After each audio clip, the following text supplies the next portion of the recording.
The meeting room on Kepler Station was cold and empty. Richard Kane sat at the large table and looked around at the other aliens. His hands shook a little as he held his papers. He had been Earth's top diplomat for 10 years. He knew how to talk to different alien races. But today felt different. The Zephyrian delegation sat across from him. Their leader was High Commander Vexitol. He was tall and thin with blue skin and sharp teeth. His eyes were red and angry. Vexitol did not like humans. Everyone knew this. Kane cleared his throat and spoke. "We are here to talk about the mining rights in the Outer Rim. Earth believes we have a fair claim to those areas." Vexitol stood up fast. His chair fell back with a loud crash. "Fair claim? Humans think they own everything they touch. Those are our ancient lands." "The galactic law says," Kane started to say. "I do not care about your human laws." Vexitol cut him off. "My people were there first. We will not let you steal from us." Other aliens in the room watched quietly. The Altarians looked worried. The Nexari seemed interested in the fight. Kane knew this was going badly. But he had to try. "We can share the resources," Kane said. "Both our people can benefit." Vexitol laughed. It was a cold, mean sound. "Share? Humans do not share. You take, and take until nothing is left. We have seen what you do to worlds." Kane felt his anger rise but kept his voice calm. "That is not true. We have helped many colonies grow and become better." "Lies," Vexitol hissed. He walked around the table toward Kane. "Your species is a disease. You spread everywhere and destroy everything." The other aliens shifted in their seats. Some looked scared. The Altarian ambassador, Counselor Thane, stood up. "Please, let us all stay calm," Thane said. "We can work this out with words, not anger." But Vexitol was not listening. He stopped right in front of Kane. The human diplomat did not move. He had faced angry aliens before. He knew showing fear would make things worse. "You want our land so badly?" Vexitol asked. His voice was quiet now, which made it more scary. "Then take them from my dead body." Kane looked up at the alien commander. "I do not want to fight. I came here to make peace." "There can be no peace with your kind," Vexitol said. What happened next shocked everyone in the room. Vexitol reached for the ceremonial blade on his belt. It was a long, curved knife that Zephyrian leaders carried. No one thought he would actually use it. But he did. The blade moved fast. Kane saw it coming but had no time to move. The knife went deep into his chest. Pain shot through his body. He looked down and saw blood spreading across his white shirt. The room exploded in noise. Aliens jumped up from their chairs. Some screamed. Others ran for the doors. Counselor Thane shouted for security. Kane fell to his knees. The pain was getting worse. He could taste blood in his mouth. His vision started to get dark around the edges. But the communication device on the table was still working. It was broadcasting everything live to Earth. With his last strength, Kane looked into the camera. Blood ran down his chin as he spoke. "Tell them, we tried peace." Then he fell forward and did not move again. Vex quote. Tal stood over the body with the bloody knife still in his hand. He looked at the camera and smiled. "Let this be a lesson to all humans. This is what happens when you reach too far." On Earth, President Lisa Monroe was in the Oval Office when the feed came through. She was talking to Admiral Jack Sullivan about the day's schedule. Then her assistant ran in with a tablet. "Madam President, you need to see this right now." The assistant said. Monroe took the tablet and watched the feed. She saw Kane talking. She saw Vexitol getting angry. Then she saw the knife. Her face went white, then red with anger. She had known Richard Kane for 15 years. He was a good man who truly wanted peace between all species. He had a wife and 2 children back on Earth. Admiral Sullivan watched over her shoulder. He was a big man with gray hair and scars from old battles. He had fought in the Centauri conflicts 20 years ago. He knew what war looked like. "Those bastards," Sullivan said quietly. Monroe set down the tablet. Her hands were shaking with rage. She walked to the window and looked out. At the gardens. Families were walking there with their children. They had no idea that everything was about to change. "Madam President," Sullivan asked. Monroe turned around. Her eyes were cold and hard. "Recall all our diplomatic missions. Bring our people home, from every alien world." "Yes, ma'am." "And then we activate Protocol 7. Sullivan's eyes went wide. Protocol 7 was the plan for total war. It had been written after the Centauri conflicts, but never used. It meant calling up every ship, every soldier, every weapon humanity had. "Are you sure about this?" Sullivan asked. Monroe walked to her desk and sat down. She picked up a photo of Kane from his last visit to the White House. He was smiling and shaking hands with her. "They killed our ambassador during peace talks," she said. "They murdered an unarmed man in front of the whole galaxy, and they smiled about it." She put the photo down and looked at Sullivan. "If they want to see what humans do when pushed too far, then we will show them. Richard Kane went there to make peace. He died trying to prevent a war." Monroe stood up and walked to the communication console. She pressed the button that would send her message to every human world, every ship, every military base. But they have made war inevitable. And if it is war they want, then it is war they will get. Total war. Sullivan nodded. He understood. There was no going back now. The galaxy was about to learn what happened when you killed a human diplomat who came. In peace. Within hours, the message went out across all of human space. It was simple and clear. Ambassador Richard Kane had been murdered during peace talks. Humanity was going to war. The age of trying to get along with the other species was over. Now it was time to show them why that had been the smart choice. The message spread across human space like fire. On every world and every city, people stopped what they were doing to watch the news. They saw Richard Kane die. They saw Vextal smile. And they got angry. Really angry. Captain Elena Rodriguez was eating breakfast on her ship when the alert came through. The Defiance was a big battleship with heavy guns and thick armor. Elena had commanded it for 3 years. She was a tough woman who had grown up on Mars colonies. Her communication officer ran onto the bridge. "Captain, we just got orders from Earth Command. We are to report to Proxima Station immediately." Elena put down her coffee. "What is the mission?" "Total mobilization, ma'am. Every ship in the fleet." Elena felt her stomach drop. She had never seen a total mobilization order. It meant something very bad had happened. "Show me the message from Earth." She watched Kane die just like millions of other humans were watching at that same moment. When it was over, Elena's hands were shaking with rage. "Plot a course for Proxima Station," she said. "Maximum speed." All across human space, the same thing was happening. On the mining worlds of the asteroid belt, workers left their jobs to join the military.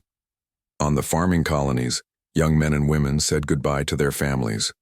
On Earth's moon, the big shipyards started working around the clock. Nobody had to force people to sign up. They were volunteering faster than the military could process them. The attack on Kane had hit humans in a way that surprised even their own leaders. At Proxima Station, Admiral Sullivan watched the ships arrive, one by one, then in groups, then in huge fleets. Battleships, cruisers, destroyers, carriers, support ships, even civilian ships that had been quickly fitted with weapons. "How many do we have now?" Sullivan asked his aide. "Over 3,000 ships, sir, and more coming every hour." Sullivan nodded. It was the biggest fleet humanity had ever put together. During the Centauri conflicts, they had maybe 500 ships total. Now they had 6 times that many, and they were all angry. Back on Earth, President Monroe was meeting with her military leaders. The room was full of generals and admirals, all talking at once about logistics and supply lines and battle plans. "Quiet," Monroe said. The room went silent. "I know you all want to hit back hard and fast, but we need to be smart about this." General Marcus Webb stood up. He was a big man with short gray hair and cold blue eyes. He had been special forces before becoming a general. People said he was the kind of man who could kill you with his bare hands if he had to. "Madam President, the Zephyrians have about 800 ships in their main fleet. Their technology is good, but not better than ours. We can win this. What about their allies? Monroe asked. The Nexari might help them, Webb said. They have always been afraid of human expansion. The Korath will probably stay out of it. They respect strength, and they will wait to see who wins. Monroe nodded. And the Galactic Council? They are scared, Webb said with a small smile. They know we are angry. They are trying to call for peace talks, but it is too late for that. The president looked around the room. I want to be very clear about something. This is not a war of conquest. We are not trying to take over the galaxy. We want justice for Richard Kane. We want the people who killed him to pay. What if they refuse to turn over Vextal? Asked Admiral Brown. Then we will take him ourselves, Monroe said. And anyone who gets in our way will regret it. Meanwhile, at the secret research facility under the Rocky Mountains, Dr. Amy Foster was working on something that would change everything. She was a small woman with messy brown hair and thick glasses, but she was also the smartest person in the room, and the room was full of very smart people. How much longer? Asked Colonel Davis, the military liaison. 48 hours, Amy said without looking up from her work. Maybe less if my team does not need sleep. What exactly does this thing do? Amy smiled. It was not a nice smile. It turns off their ships, all of them, at the same time. Colonel Davis blinked. All of them. Every alien ship uses the same basic power source, Amy explained. They all copied the same ancient technology thousands of years ago, but they never really understood how it worked. We figured out the weakness. And human ships? We'll be fine. We use fusion reactors. Completely different technology. On the alien worlds, the reaction to human mobilization was mixed. Some species were scared, others were angry. A few thought it was about time someone stood up to the Zephyrians. Counselor Thane of the Altarians called an emergency meeting of the Galactic Council.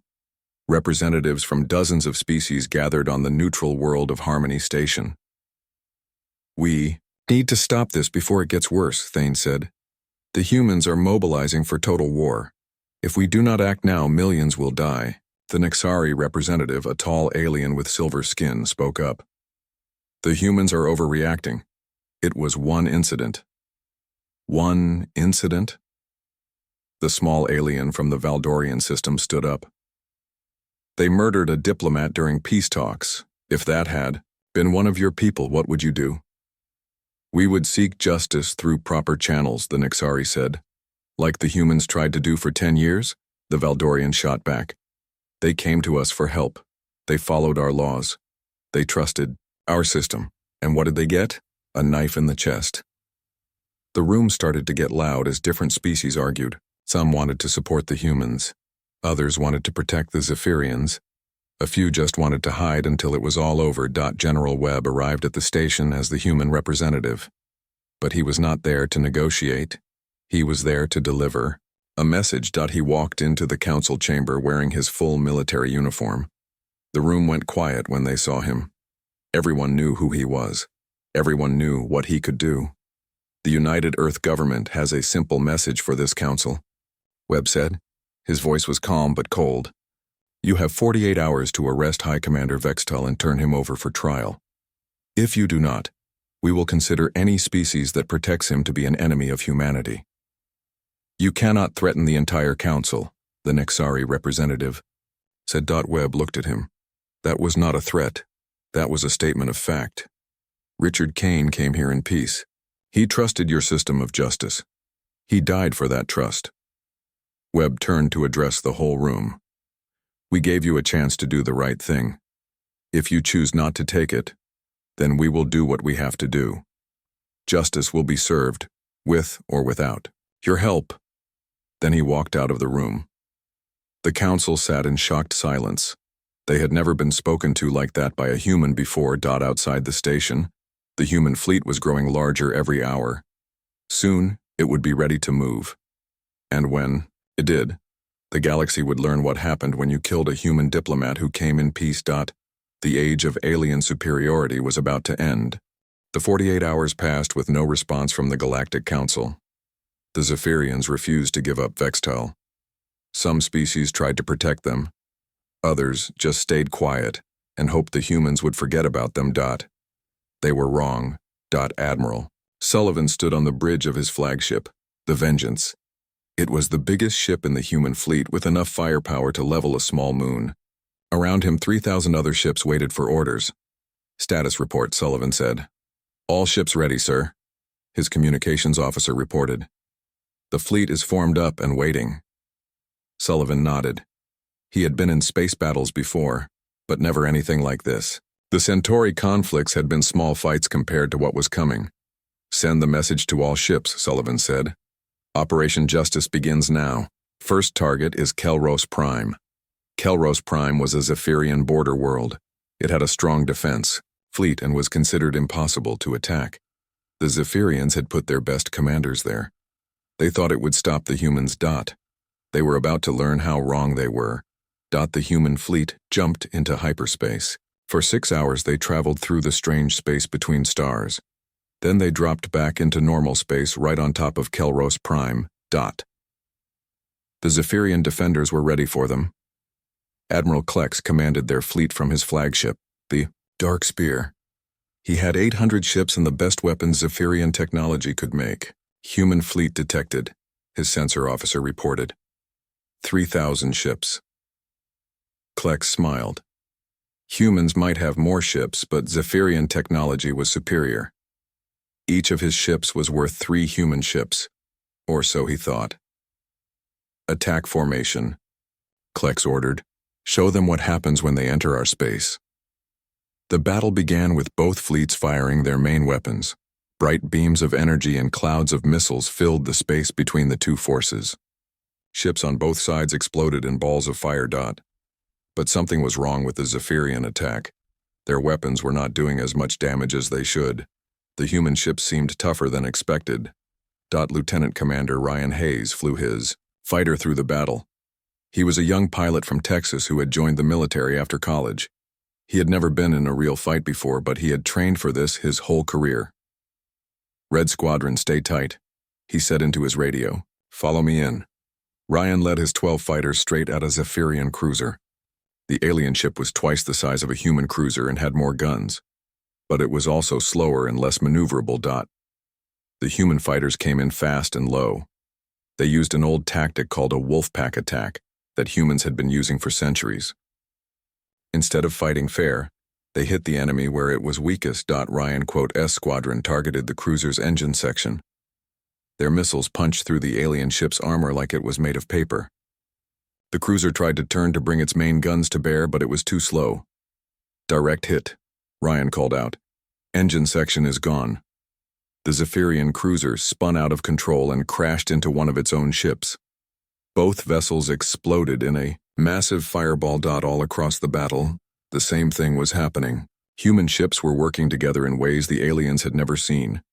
They did not fight one-on-one duels like the Zephyrians expected. Instead, they ganged up on enemy ships and destroyed them quickly. Captain Elena Rodriguez commanded the Defiance, in the thick of the fighting. Her ship was built for this kind of close-range combat. Heavy armor, big guns, and a crew that knew how to use them. "Target the enemy flagship," she ordered. "All batteries, fire." The Defiance opened up with everything it had. Energy beams and missiles slammed into the Dark Spear. The Zephyrian flagship's shields flared and started to fail. Admiral Klex could not believe what he was seeing. His superior technology was being beaten by crude human tactics. His ships were dying one by one, and there was nothing he could do to stop it. "Retreat," he finally ordered. "All ships, fall back to the second defense line." But it was too late. The human fleet had surrounded them. There was nowhere to run. The battle ended 6 hours after it started. The Zephyrian defense fleet was destroyed. Admiral Klex was dead, his flagship a floating wreck. Kelros Prime was defenseless. But what happened next surprised everyone, including the humans themselves. Instead of bombing the planet, Admiral Sullivan ordered his ships to hold fire. Instead of destroying the cities, He sent down landing parties to secure key locations. Colonel Sarah Mitchell led the ground assault. She was a career soldier from Ohio who had fought in a dozen small conflicts. She knew how to win battles, but she also knew how to treat prisoners. Secure the spaceport and government buildings, she ordered her troops, but do not harm any civilians. Anyone who surrenders is to be treated well. The Zephyrian ground forces were expecting a brutal invasion. Their own military doctrine called for destroying everything when conquering a world. They thought the humans would do the same. Instead, they found human soldiers giving medical aid to the wounded. They saw humans protecting civilian areas from damage. They watched human engineers working to restore power and water to the cities. The local Zephyrian governor, a female named Kessera, was brought to Colonel Mitchell. She expected to be executed or tortured. Instead, Mitchell offered her a chair and a cup of coffee. "I do not understand," Kessera said. "Why are you not killing us?" Mitchell looked at her with tired eyes. "Because we are not monsters. We came here for justice, not revenge." "But we are your enemies." "No," Mitchell said. "Vextal is our enemy. The people who killed our diplomat are our enemies. You are just people trying to live your lives." Word of what happened at Kelros Prime spread across the galaxy faster than light. The aliens had expected humans to be brutal conquerors. Instead, they found an army that fought hard but treated prisoners well. Some species were confused. Others were impressed. A few started to wonder if they had been on the wrong side. The Nexari government held an emergency meeting. They had been planning to send ships to help the Zephyrians. Now they were not so sure. "The humans defeated the Kelros defense fleet in 6 hours," reported their military advisor. 800 ships gone, and they did it without losing more than 50 ships of their own. "That is impossible," said the Nexari Prime Minister. "Our intelligence said human technology was inferior. Apparently our intelligence was wrong." Meanwhile, on worlds throughout the galaxy, the message was clear. Humanity had tried peace for years. They had followed the rules, trusted the system, and sent their best diplomat to make deals. And that diplomat had been murdered in cold blood. Now humanity was at war, and they were very, very good at it. The Zephyrian military command was in panic. They had lost their best fleet and their strongest border world in a single day. Worse, the humans had treated their prisoners well, which made them look even worse by comparison. High Commander Vextal watched the reports from his command center on the Zephyrian homeworld. His hand shook as he realized what he had done. By killing one human, he had started a war that might destroy his entire species. But it was too late to back down now. The humans wanted him dead, and they had the fleet to make it happen. The war was just beginning, and already it was clear that everything the aliens thought they knew about humans was wrong. They were about to learn just how wrong they had been. After the victory at Kelros Prime, the human fleet pushed deeper into Zephyrian space. World after world fell to their advance. The aliens had never seen anything like it. Human tactics were brutal but efficient. They won battles fast and treated prisoners well.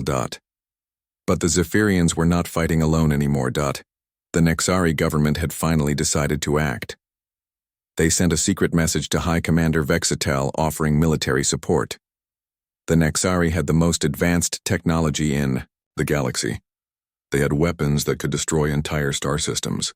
"We cannot let the humans win this war," the Nexari Prime Minister told his council. "If they defeat the Zephyrians, they will think they can defeat anyone. They must be stopped now." The Nexari fleet was smaller than the human fleet, but their ships were much more advanced. Each Nexari vessel had shields that could stop almost any weapon.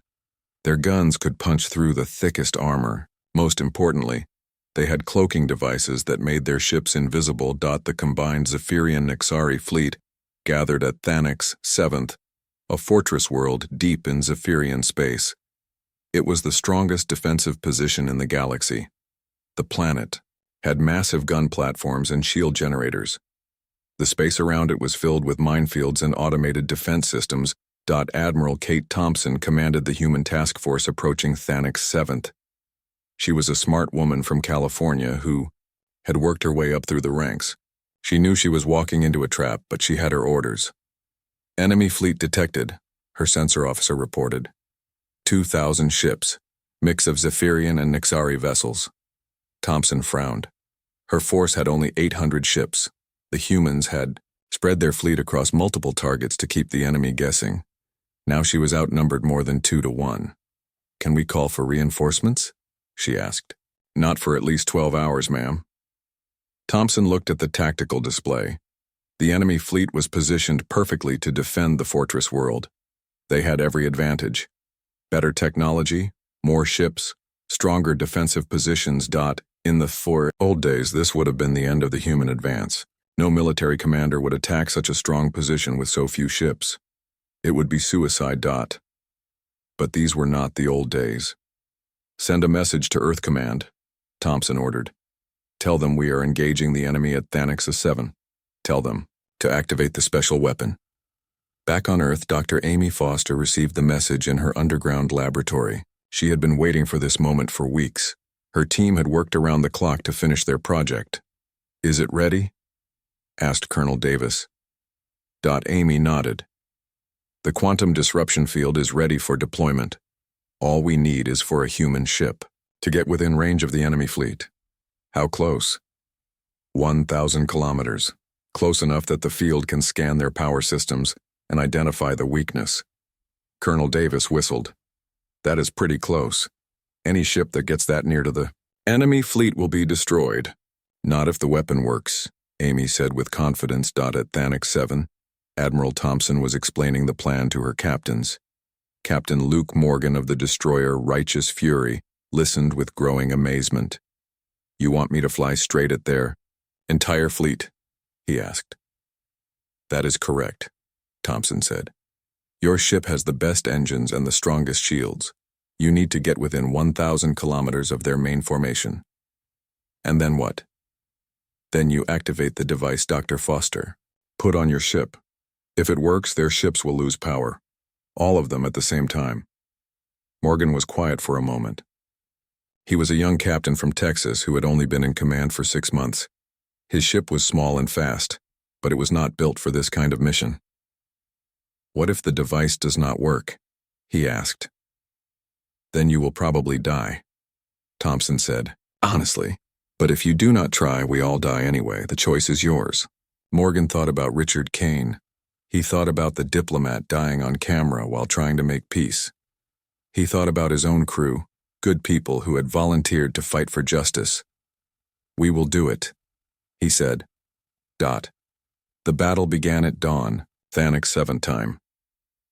The human fleet came in fast, using the planet's gravity well to gain speed. The enemy was ready for them. Thousands of weapons opened fire at once. The space around Thanaxa 7 became a storm of energy beams and explosions. Human ships dodged and weaved through the defensive fire, trying to get close enough to do damage. Many of them were destroyed in the first few minutes. Captain Morgan pushed his ship harder than it had ever been pushed before. The Righteous Fury accelerated toward the center of the enemy formation. Enemy ships fired everything they had at the small destroyer. Shields down to 30%, his engineering officer reported. Hull breaches on decks 3 and 5, added his damage control officer. Keep going, Morgan ordered. We need to get closer. The Nixari flagship, a massive dreadnought called the Starkiller, turned its main guns toward the approaching destroyer. The alien captain could not understand why one small ship was flying straight at certain death. Destroy that vessel, the Nixari commander ordered. The Starkiller's main battery fired. 4 massive energy beams converged on the Righteous Fury. The human ship's shields flared and failed. The destroyer started to come apart under the assault. But it was close enough. Morgan activated Dr. Foster's device with his dying breath. The quantum disruption field spread out from his ship like an invisible wave.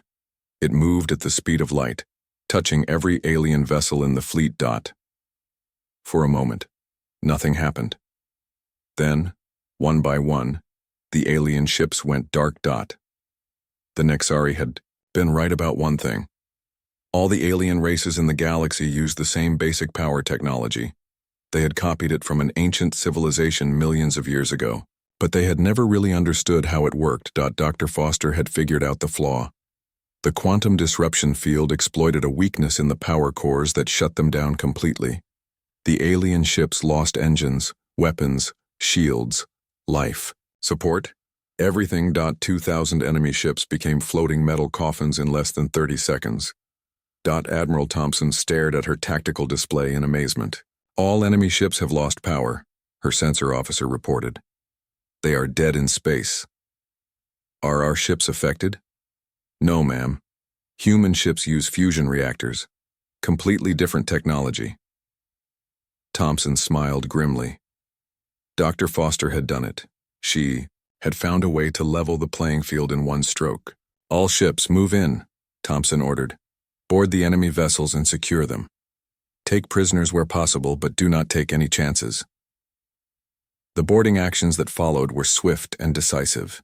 Human Marines stormed through the dark alien ships, capturing crew members who were helpless without their technology. Most of the aliens surrendered immediately. A few tried to fight with personal weapons, but they were quickly overwhelmed. Captain Rodriguez led one of the boarding parties onto the Nexari flagship. She found the alien commander sitting in his dark bridge, staring at his dead control panels. I do not understand, the Nexari said. Our technology is superior. How did you do this? Rodriguez looked at him with cold eyes. You made two mistakes. First, you trusted technology more than training. Second, you helped the people who killed our diplomat. News of the victory at Thanix 7 spread across the galaxy in hours. The aliens could not believe it. The supposedly primitive humans had defeated the most advanced fleet ever assembled. Some species started to reconsider their positions. The Korath, who respected strength above all else, sent a message to Earth offering neutrality. Several smaller species began to distance themselves from the Zephyrians. But the most important change was in the Galactic Council. Counselor Thane called another emergency session, but this time the tone was very different. The humans have proven they can defeat any of us, Thane said. Maybe it is time to give them what they want. The Nexari representative, one of the few who had not been at Thanix 7, was furious. You cannot surrender to these primitives. Primitives? Asked the Valdorian delegate. They just destroyed your entire fleet with a single weapon. How primitive. Does that sound? The debate went on for hours, but the outcome was becoming clear. The galaxy was starting to understand that humanity was not the weak species they had thought. High Commander Vextal watched the reports from his bunker on the Zephyrian homeworld. His superior fleet was gone. His allies were talking about peace. His own people were starting to question his decisions. But he was not ready to give up. Not yet. Prepare the final defense, he ordered his remaining commanders. If the humans want me, they will have to come and take me. The war was entering its final phase, and humanity was winning. The final battle came at the Zephyrian homeworld of Zephyr Prime. High Commander Vextal had gathered every ship his people could still fly. He had called in old favors and made desperate deals. He had turned his planet into the greatest fortress in galactic history. But it would not be enough. Admiral Sullivan stood on the bridge of the Vengeance and looked at the tactical display. The Zephyrian homeworld was surrounded by defensive platforms, minefields, and automated weapons. The planet itself was covered with massive shield generators and gun batteries. Enemy fleet composition? Sullivan asked. 1,500 ships, sir, his intelligence officer reported. Mix of Zephyrian vessels and mercenaries from a dozen different species. They have everything from ancient cruisers to modern fighters. Sullivan nodded. The human fleet had grown to over 4,000 ships since the start of the war. New vessels arrived every day as Earth's shipyards worked around the clock. More importantly, human crews had gained experience in dozens of battles. Any sign of more Nexari ships? No, sir. After Thanix 7, the Nexari government fell. The new leadership signed a peace treaty with us yesterday. That was good news. The Nexari had learned their lesson about helping humanity's enemies. Several other species had also changed sides or declared neutrality. Only a few stubborn allies remained loyal to the Zephyrians. Send a message to the planet, Sullivan ordered. One final offer. Turn over Vextal and his accomplices and we will spare the civilian population. The response came back within an hour. It was a recording of Vextal himself, standing in what looked like a military command center. The alien leader looked older than before. His blue skin had turned gray with stress and his red eyes were bloodshot. I am High Commander Vextal of the Zephyrian Empire, he said in the recording. I killed your diplomat because he represented everything that is wrong with your species. You are a plague that spreads across the galaxy, consuming everything in your path. Vextal moved closer to the camera. You want me? Come and take me, but know that every step toward this world will cost you dearly. My people will fight to the last breath. Sullivan watched the recording without expression. Then he turned to his communications officer. Send a reply.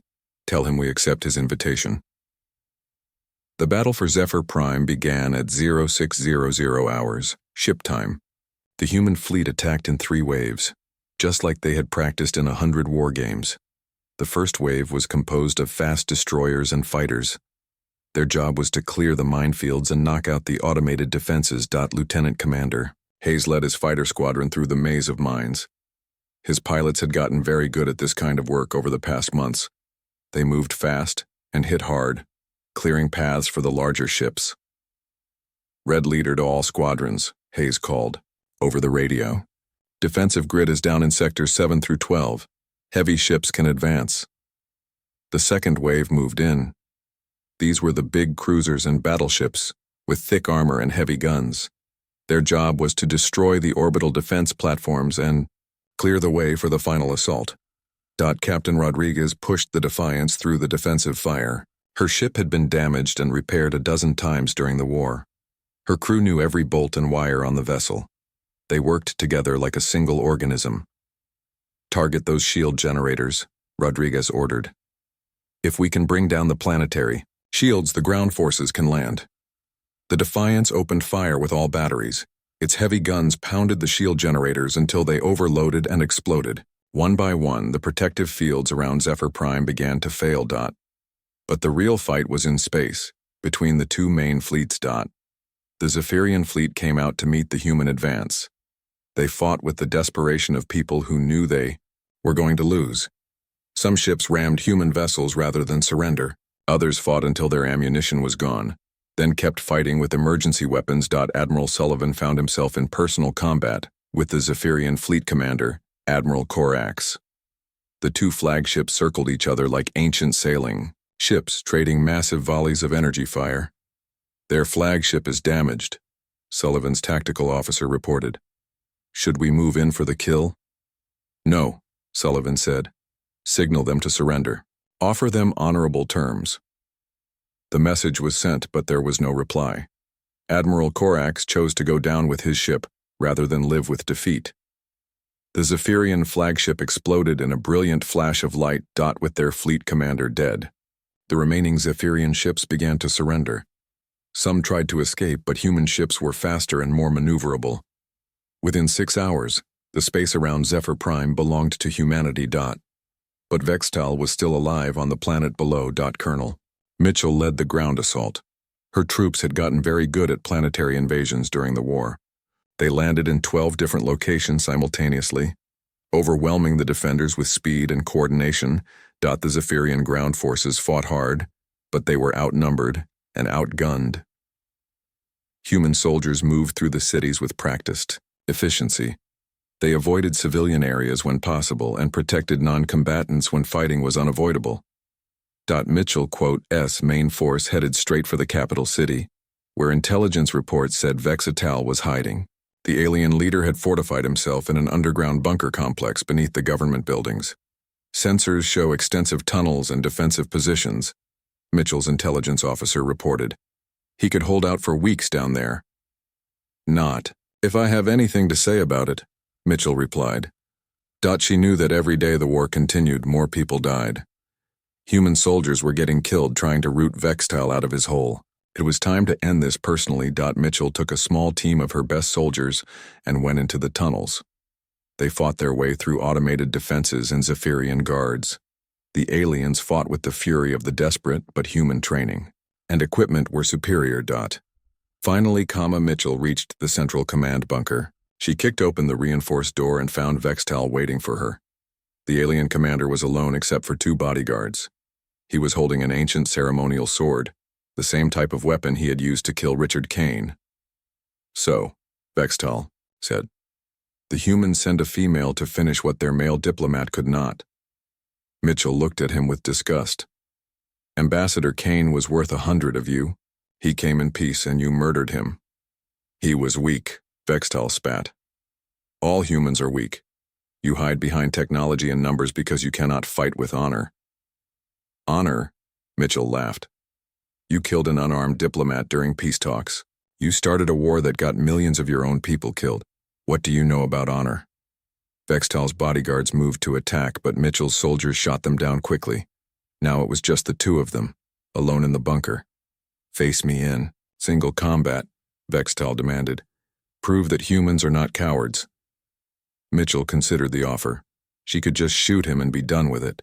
But something in his challenge appealed to her sense of justice. Kane had died in single combat in a way. Maybe it was fitting that his killer should die the same way. She handed her rifle to one of her soldiers and drew her combat knife. "You want single combat? You got it." The fight was brief but vicious. Vextal was bigger and stronger than Mitchell, but she was faster and better trained. The alien's ceremonial sword was impressive, but Mitchell's modern combat knife was designed for killing. Vextal made the same mistake that had cost his species the war. He relied on superior size and technology instead of superior tactics. Mitchell ducked under his wild sword swing and drove her knife up under his ribs. Vextal looked down at the blade in his chest with surprise. "How?" he gasped. "Because humans do not give up," Mitchell said. "Ever."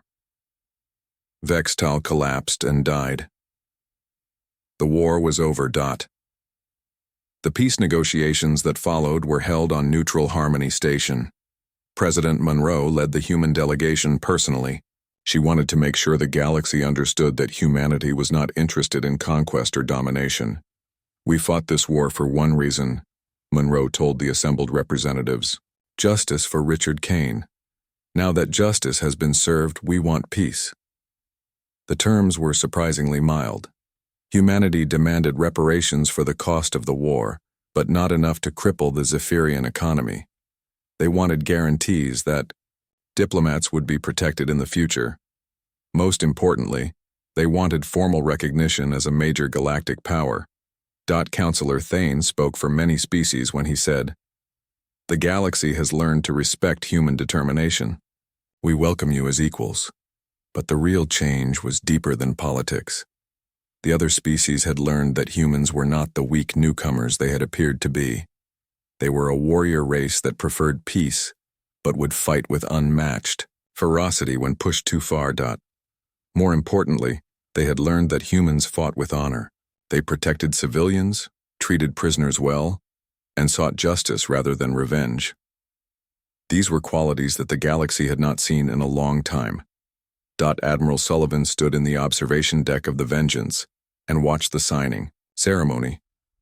The war was over, but its effects would last for generations.